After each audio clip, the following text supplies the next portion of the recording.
Okay, let's take a look at some herbal preparations. I have some plain safflower oil here, which should be heated up to quite a high temperature, maybe about 350 degrees.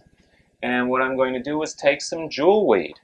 Our film crew got stuck in the subway this morning, so the jewelweed is a little bit wilted. You can still see the beautiful trumpet-shaped flowers of this plant, wilted though it may be, the oval scalloped-edged leaves, and the very thick succulent stem. The stem is full of juice. If you have a mosquito bite, or you think you've touched poison ivy, or you've been stung by a bee, you take the stem of the jewelweed and crush it. It releases a juice which you then rub against the inflamed surface. However, what do you do in the winter?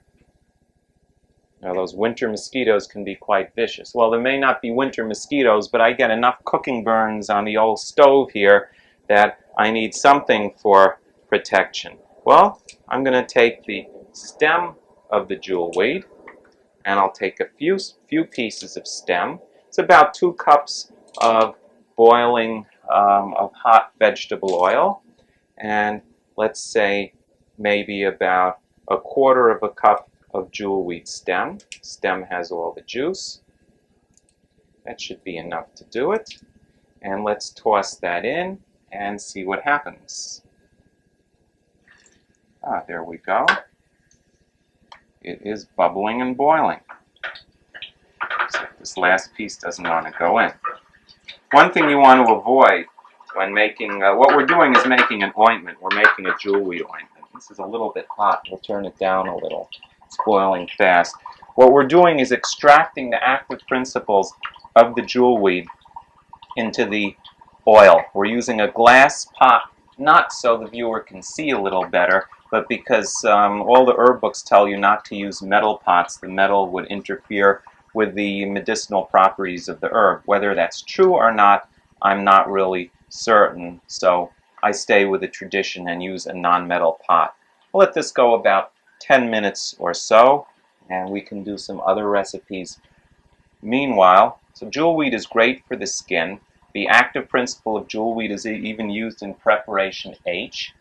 It's called jewelweed because the plant repels water. Our jewelweed's been simmering about 10 minutes. What we're going to do now is strain out the jewelweed. I have a Pyrex measuring cup, which is supposed to be heat-proof. Let's hope it lives up to its name. You have to be really careful when you're working with boiling oil.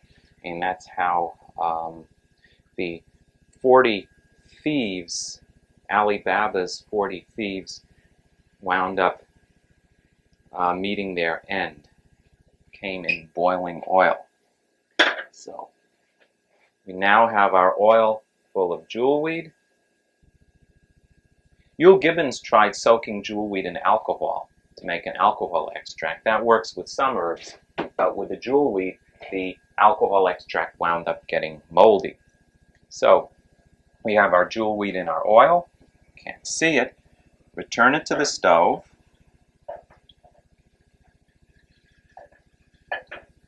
Put the heat back on. And for our next step, we're going to take some beeswax. It's about 2 cups of oil, about 1/4 cup of jewelweed, and let's take a lump of very beautiful fragrant beeswax, and if the bees sting you, then you can use the jewelweed, but I buy my beeswax in an herb store.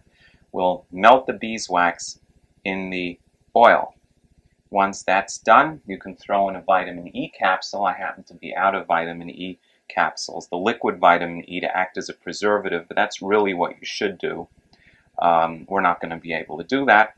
That you let the beeswax melt, then you cool off your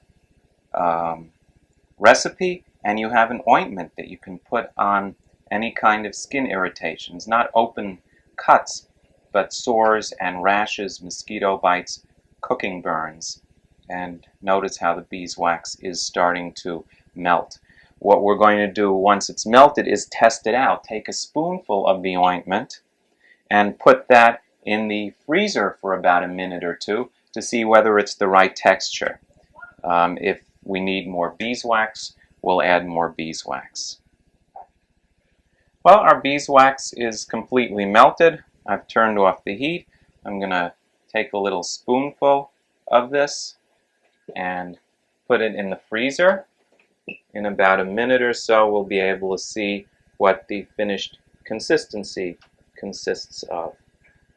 You want to be careful when you're making this ointment not to use too much of your jewelweed, because the jewelweed then forms little globules of liquid in the ointment, and those pockets of liquid go moldy.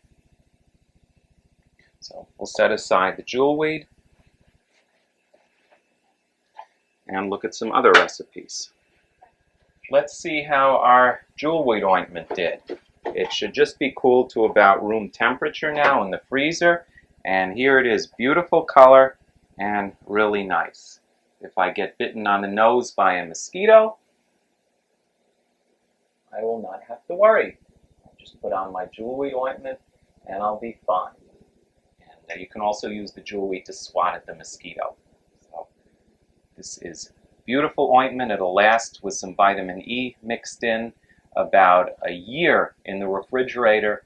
You use it for all kinds of skin irritations, bee sting, poison ivy, mosquito bite. Wonderful for cooking burns, and I have lots of practice with that.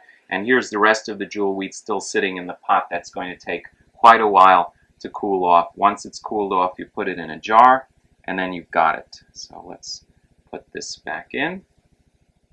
And I don't have a mosquito bite on my nose, so get a paper towel and wipe it off.